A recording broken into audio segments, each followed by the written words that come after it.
নমস্কার বন্ধুরা, শিবানীজ রান্নাঘরে সবাইকে স্বাগত। আজ আমি নিয়ে এসেছি পটল আলুর ভীষণই একটা টেস্টি রেসিপি। এটা আপনারা রুটি পরোটার সাথে বলুন কিংবা ভাতের সঙ্গে, সব কিছুর সঙ্গেই কিন্তু এটা দারুণ যায়। দেখুন কতটা সুন্দর হয়েছে। চলুন তাহলে রেসিপিটা দেখে নেওয়া যাক।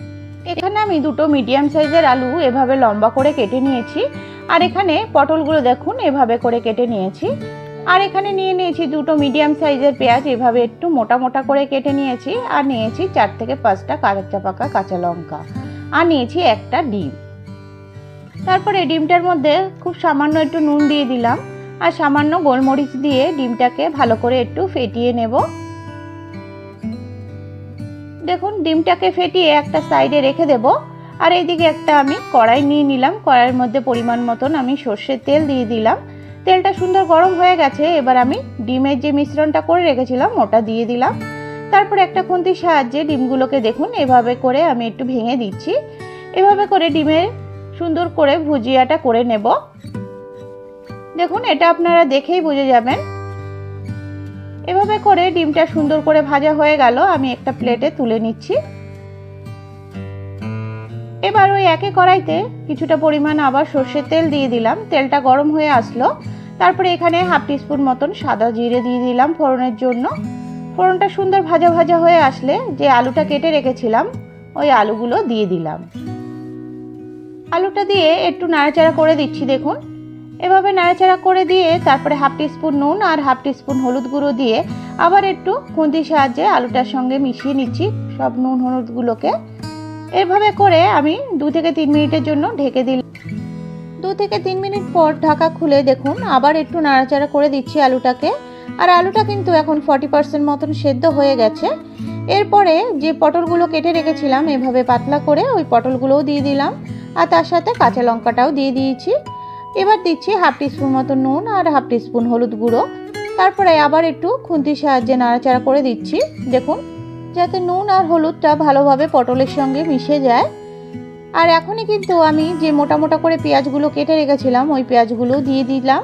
তারপরে আবার একটু নাড়াচাড়া করে দিচ্ছি। দেখুন এভাবে করে আমি এবার 3 থেকে 4 মিনিটের জন্য একদম সিম করে ঢেকে দেব। তারপরে দেখুন 3 থেকে 4 মিনিট পর ঢাকা খুলে এখন কিন্তু খুব সুন্দরভাবে নরম হয়ে এসছে পটলগুলো। আবার আমি একটু নাড়াচাড়া করে আবার 2 থেকে 3 মিনিটের জন্য একটু সিম করে ঢেকে দিয়েছিলাম। এভাবে করে বারবার কিন্তু করতে হবে এই প্রসেসটা, যতক্ষণ না পটলগুলোও সুন্দর সেদ্ধ হয়ে যায়। আর দেখুন আলুটা কিন্তু খুব সুন্দর সেদ্ধ হয়ে গেছে। এভাবে আবার আমি 3 মিনিটের জন্য ঢেকে দিয়েছিলাম। এবার ঢাকা খুলে সব কিছু দেখছি খুব সুন্দরভাবে সেদ্ধ হয়ে গেছে। এবার আমি এভাবে ছড়িয়ে হাই ফ্লেমে কিন্তু এটা ভাজা ভাজা করে নেব। প্রথম দিকে আমি কিন্তু সিম করেই রান্নাটা করেছি। যখন সব কিছু সবজি সেদ্ধ হয়ে গেছে এবার আমি হাই ফ্লেমে এটাকে ভাজা ভাজা করে নেব। দেখুন এটা কিন্তু কন্টিনিউ নাড়াচাড়া করতে হবে, না হলে একটা সাইডে পোড়া লেগে যাবে। ভাজা ভাজা হয়ে এসছে। এখানে আমি 2 টেবিল চামচ মতন টমেটো সস দিচ্ছি। এর কারণে এটা রুটি পরোটার সঙ্গে খেতে কিন্তু দারুণ টেস্টি লাগে। অবশ্যই একবার দেখবেন বন্ধুরা এভাবে করে। দেখুন সসটা দিয়ে আবার একটু নাড়াচাড়া করে দিচ্ছি। আর এখন কিন্তু অনেকটাই সুন্দর কালার চলে এসছে। আর যে ভেজে রেখেছিলাম যে ডিমের ভুজিয়াটা ওটাও দিয়ে দিলাম। এভাবে করে সব কিছু একটু মিশিয়ে নিচ্ছি।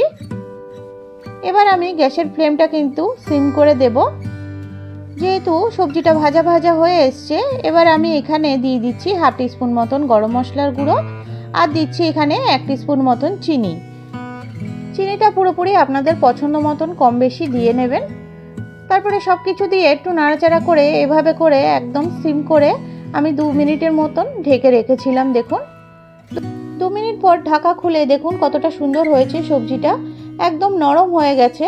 এভাবে করে অবশ্যই একবার দেখবেন বন্ধুরা, খেতে কিন্তু দারুণ টেস্টি হয়। রুটি পরোটার সাথে যেরকম ভালো লাগে সেরকম ভাতের সঙ্গেও কিন্তু দুর্দান্ত লাগে। রেসিপিটা ভালো লাগলে অবশ্যই একটা লাইক করবেন। আজ তবে এটুকুই।